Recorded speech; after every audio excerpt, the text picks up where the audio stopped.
Hello बच्चों, चलिए प्रश्न को पढ़ते हैं। यहाँ पर कहा जा रहा है प्रकाश इलेक्ट्रॉनों के लिए निरोधी विभव निर्भर करता है। किस पर निर्भर करता है? पहला विकल्प है केवल आपतित प्रकाश की आवृत्ति पर। बी विकल्प है केवल कैथोड के पदार्थ पर। सी विकल्प है कि आपतित प्रकाश की आवृत्ति व कैथोड के पदार्थ दोनों पर। डी विकल्प है कि आपतित प्रकाश की तीव्रता पर। तो चलिए बच्चों, अपने प्रश्न की मूल अवधारणा को हम देख लेते हैं। तो बच्चों, ये प्रकाश इलेक्ट्रॉन क्या होते हैं बच्चों? जब किसी धातु की सतह पर एक निश्चित आवृत्ति से अधिक आवृत्ति की प्रकाश आपतित कराई जाती है बच्चों, तो धातु की सतह से इलेक्ट्रॉन उत्सर्जित होते हैं। तो इन्हीं उत्सर्जित इलेक्ट्रॉनों को प्रकाश इलेक्ट्रॉन कहते हैं बच्चों।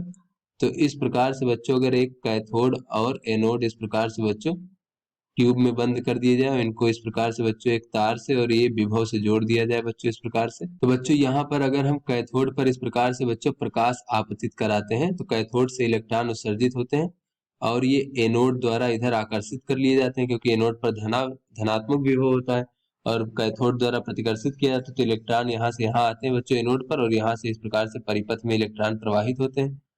तो बच्चों, इलेक्ट्रॉनों के प्रवाह के विपरीत दिशा में परिपथ में धारा प्रवाहित होती है। तो बच्चों, यहाँ पर अगर हम इसके क्या कहते हैं बच्चों, इसके जो एनोड का विभव है बच्चों, इसके मान को अगर हम धीरे धीरे घटाते जाएं और शून्य कर दें बच्चों, यानी अब एनोड हमारा जो है इलेक्ट्रॉनों को खींच नहीं रहा है अपनी तरफ, तब क्या होगा बच्चों?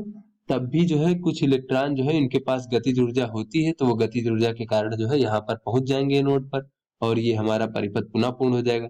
अगर बच्चों हम एनोड के विभव को कैथोड के सापेक्ष ऋण विभव पे रख दें, यानी अब एनोड क्या कर रहा है, इलेक्ट्रॉन को प्रतिकर्षित कर रहा है, अपनी ओर आने से रोक रहा है, तब बच्चों क्या होगा? तब भी कुछ इलेक्ट्रॉन ऐसे होंगे जिनकी गतिज ऊर्जा बहुत अधिक होगी, तो वो क्या होंगे बच्चों? वो तब भी इस विरोध जो इनको एनोड जो है बच्चों प्रतिकर्षित कर रहा है, इस प्रतिकर्षण के विरोध में भी वो चल के एनोड तक पहुंच जाएंगे, क्योंकि उनकी गतिज ऊर्जा बहुत अधिक है। तब भी परिपथ पूरा हो जाएगा और कुछ ना कुछ धारा तब भी बहेगी बच्चों। लेकिन जब हम इसका ऋण विभव और बढ़ाते जाएंगे तो एक ऐसा विभव आएगा जब जो है कोई भी इलेक्ट्रॉन एनोड तक नहीं पहुंच पाएगा और बहने वाली धारा का मान जो है शून्य हो जाएगा।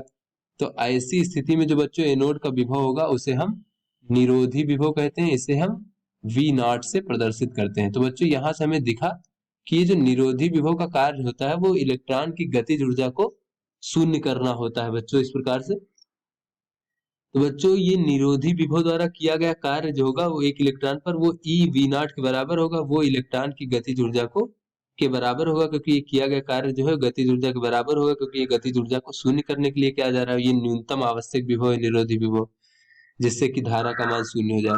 तो यहाँ से बच्चों देखें कि इलेक्ट्रॉनों की गतिज ऊर्जा कितनी होती है बच्चों। तो यहाँ से बच्चों में यहाँ से ये पता चल चुका है कि ये निरोधी विभव का मान गतिज ऊर्जा पर निर्भर करता है, जितनी ज्यादा गतिज ऊर्जा उतनी ही ज्यादा निरोधी विभव का मान। तो बच्चों, अब हम गतिज ऊर्जा को अगर हम देखें बच्चों, चलिए बच्चों अपने प्रश्न को हल करते हैं और यहाँ पर देखते हैं बच्चों कि गतिज ऊर्जा क्या होती है बच्चों। तो इलेक्ट्रॉनों की गतिज ऊर्जा इस प्रकार से होती है कि धातु का बच्चों कार्यफलन होता है, धातु की सतह का कार्यफलन यह होता है कि धातु की सतह से इलेक्ट्रॉन को उत्सर्जित कराने के लिए आवश्यक जो न्यूनतम ऊर्जा होती है वो धातु की सतह का कार्यफलन कहलाता है बच्चों। तो बच्चों, अगर हम उसको आवश्यक ऊर्जा से अधिक ऊर्जा दे देंगे तो जितनी ऊर्जा उत्सर्जित करने के लिए जरूरी है वो उत्सर्जित करने में खर्च हो जाएगी, जो शेष ऊर्जा बचेगी वो इलेक्ट्रॉन की गतिज ऊर्जा के रूप में संचित हो जाती है।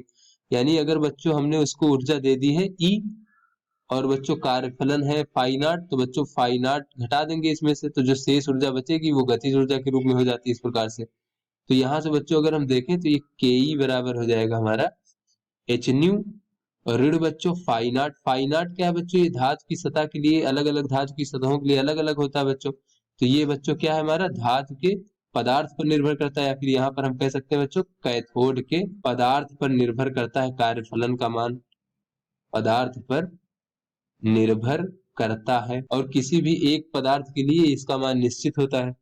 और ये बच्चों हमारे आपतित प्रकाश की आवृत्ति है बच्चों न्यू। तो यहाँ से बच्चों अगर हम देखें तो ये ईवी नॉट लिख सकते हैं बच्चों गतिज ऊर्जा की जगह पे, तो ये ईवी नॉट बराबर हो जाएगा यहाँ पर, या फिर यही लिख लें ईवी नॉट। तो बच्चों ये ई क्या है, इलेक्ट्रॉन का आवेश है, और वी नॉट क्या है, निरोधी विभव है। तो यहाँ से बच्चों अगर हम देखें तो निरोधी विभव हमारा किस पर निर्भर करता है, आपतित प्रकाश की आवृत्ति पर निर्भर करता है और कैथोड के पदार्थ पर निर्भर करता है। तो चलिए बच्चों अपने विकल्पों को देखते हैं। तो बच्चों ये जो हमारा सी विकल्प है कि आपतित प्रकाश की आवृत्ति व कैथोड के पदार्थ दोनों पर निर्भर करता है, ये हमारा सही विकल्प है। और आपतित प्रकाश की तीव्रता बच्चों इस पर निर्भर नहीं करता है। कैथोड केवल कैथोड के पदार्थ पर, ये भी बच्चों गलत है। केवल आपतित प्रकाश की आवृत्ति पर, ये भी बच्चों हमारा गलत है। अतः बच्चों सी विकल्प हमारा सही विकल्प है। तो आशा करते हैं आपको समझ में आ गया होगा। धन्यवाद।